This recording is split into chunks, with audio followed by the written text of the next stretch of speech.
G'day everybody, Spud here from Spud's Games. Welcome back to my YouTube channel.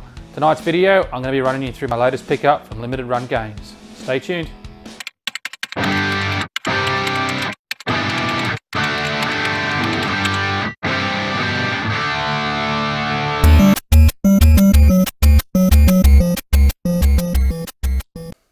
So, super excited about this pickup. I got it today in the mail.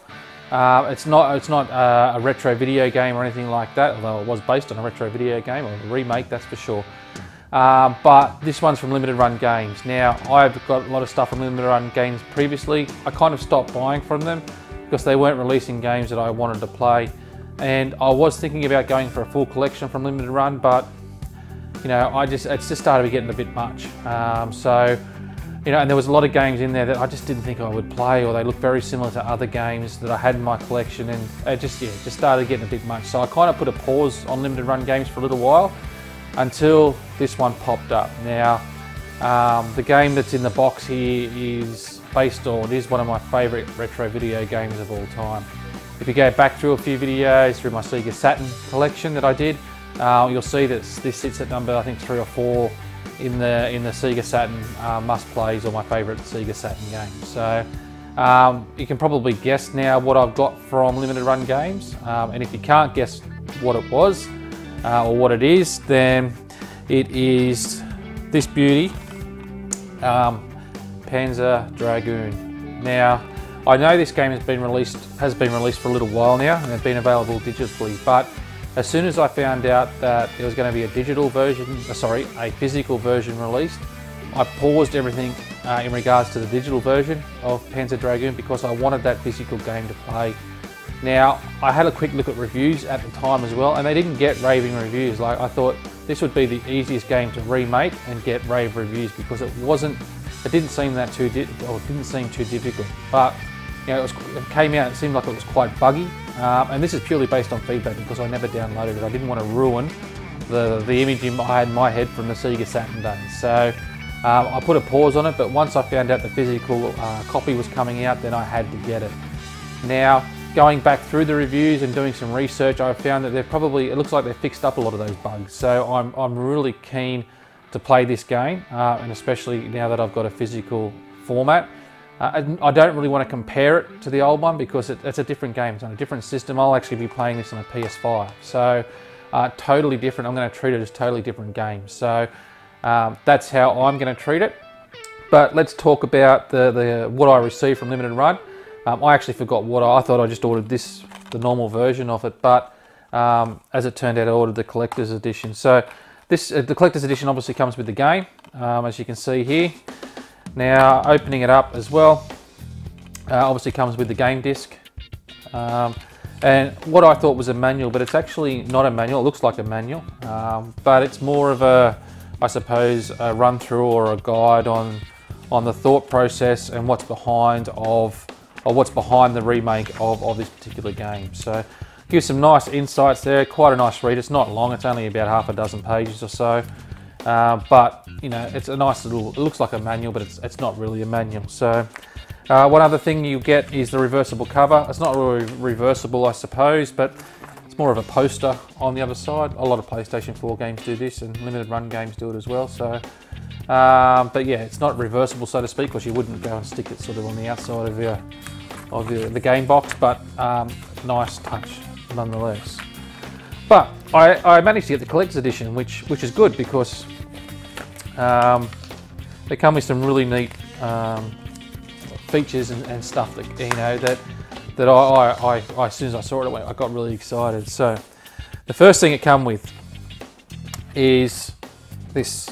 Now, it's not the NTSC version of Panzer Dragoon, although it does look like it, but it's clearly got, I don't know if you can see that there, I'll take some photos, Limited Run up in the corner. It's also got Limited Run on the back, on the spine at the top. But I'd be curious to see, actually I haven't tested this, whether it's the same physical, what was one down here? Same physical dimensions and look as the original cases, and looks actually spot on. I would say there's no difference between that the Limited Run case and a standard NTSC Sega Saturn case. It looks exactly the same. So that's good. You know, from a collection point of view, it's good. They've done a really good job with that. So just opening it up, it doesn't come with another game or anything like that. It just comes with a blank CD spot. And once again, it comes with what I thought was a manual, but not a manual. It does look like a manual. It's actually just a bigger version of what was in the standard game case. So same words, etc., but just wording's bigger, physically bigger, but it's the same thing. And it's actually got a really nice feel. It's kind of like a matte, really thin cardboard finish. So it's not like a flimsy paper or anything like that. It's quite stiff, and it'll actually sit nicely in the case, you know, without having to worry about the pages folding over and that type of thing. So that was one really cool thing it come with, pretty much an exact replica of a NTSC Sega Saturn case and cover as it would have looked back in the day, which is, I really like that. And then we've got this envelope that come with as well. Oops, sorry, drop that. Envelope that come with as well. So I'm not exactly sure what was in this, but we'll take a look.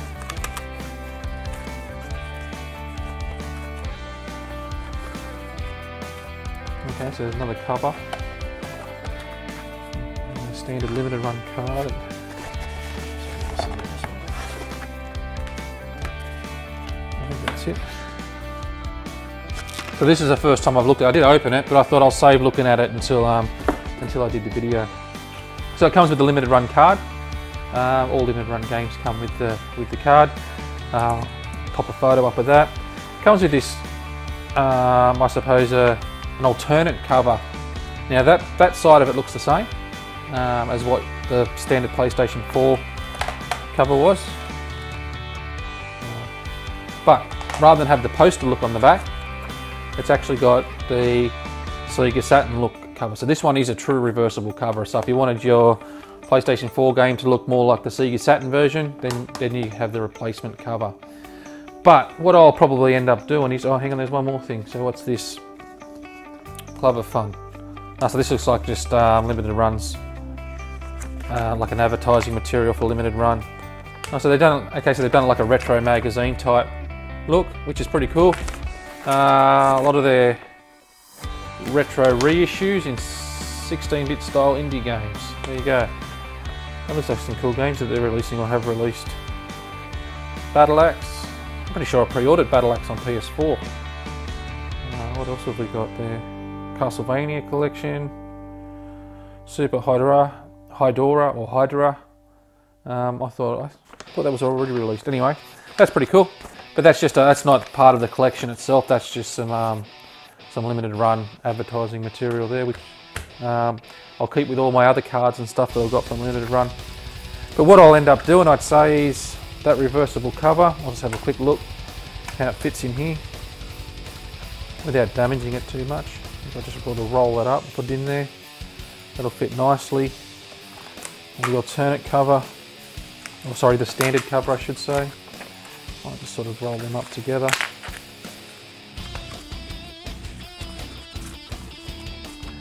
Grab the game, I might pop that in there for good measure. The standard, or the manual that come with the standard edition. Fold them over. Beautiful. There we go. It all fits now nicely.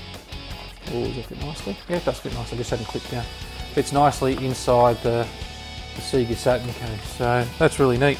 You are left over with a standard blue PS4 case. Not really, but there's no defining features on that. Just a standard PS4 case. I'll throw the card in there as well. I haven't folded that up, just kind of rolled it up and sat it in there, so it shouldn't damage it, but you know, or I should say, shouldn't crease it. That card might be really difficult to keep in there and shut at the same time, but that's probably just what I'll do with it, so it keeps it all together nicely. People might freak out and go, "Oh, you're going to crease it and whatnot," but I'll keep an eye on that over time, and if it looks like it's going to start creasing, then I'll throw it back in the case just to straighten it out. You know, a couple of days in the case will be fine. It'll straighten out nicely. So. That's what it comes with. So that's the Panzer Dragoon limited run special edition or collector's edition or whatever they wanted to call it. I'm going to give it a run now and I'll give it a review. Because I haven't played it before, I didn't download it. This is the first time I'm actually going to play this. Obviously I've played the original plenty of times, but the first time I've given this a run, so I'll do a bit of a review now and show you guys some gameplay and tell you what I think. So first up, let's talk about the graphics. As you can see there, it looks fantastic on these new modern TVs. But as for the gameplay, it does have some downfalls. I don't suggest you ever playing this with a D-pad on the PlayStation 5 or 4 controller. It is a bit of a nightmare. It's really touchy, and you really need to use the analog sticks. The analog sticks are nice and smooth. They don't go too fast, whereas the D-pad does. The other issue is the speed I found with this game. It's all over the place in some spots.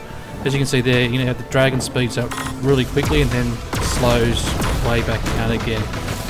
It might be due to difficulty, you know, just to slow things up, but it is a little bit off-putting, especially when you've got some enemies lined up. And you'll see here again how quickly it takes off when you're not really expecting it, and you don't really know when it's going to slow down.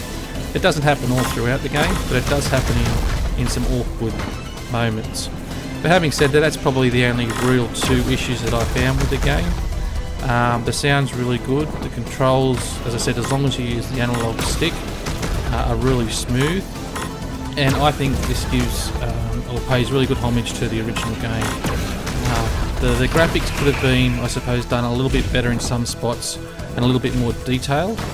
But the environment itself as a whole is really colourful, it's really bright, and as I said before, I think they've done a pretty good job with it. And overall, I think they've done a pretty good job capturing the overall feel of the old game and adding a bit of their own style to it. You'll see here another awkward control. See how it kind of loses picture of the dragon? That's just a couple of minor things, which is a little bit off-putting throughout the game. But I can't really fault it other than these particular spots. So it doesn't happen all throughout the game, but it does happen in spots where you really least expect it, and that's not really what you want. But I certainly, it certainly wouldn't stop me playing this game at all.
That's it guys, thanks for watching till the end. Would I recommend this remake? That's for sure, I certainly would. I thoroughly enjoyed playing through this. Yes, it has some bugs, particularly around the speed. It does tend to hurry up in some spots and then slow down in other spots. So other than that, the controls were good. I didn't have any issues with the controls. I definitely would recommend the analog stick. Don't use the D-pad, I found it a bit touchy. But analog stick and the trigger buttons, etc. were fine. Graphics fantastic, music was just as I remember from the Sega Saturn, so all that coupled together, and now I can play it on the PlayStation 5. It's just fantastic for me. I highly recommend it. I don't know what the bugs were before, when it certainly wasn't as highly recommended, but they seem to have fixed most of them. And yeah, as I said, I would highly recommend it. If you're thinking about getting a physical version of it, then definitely go out and grab it. So. That's the end of the video, much appreciated. Thanks for watching to the end, and until next video, I'll see you later.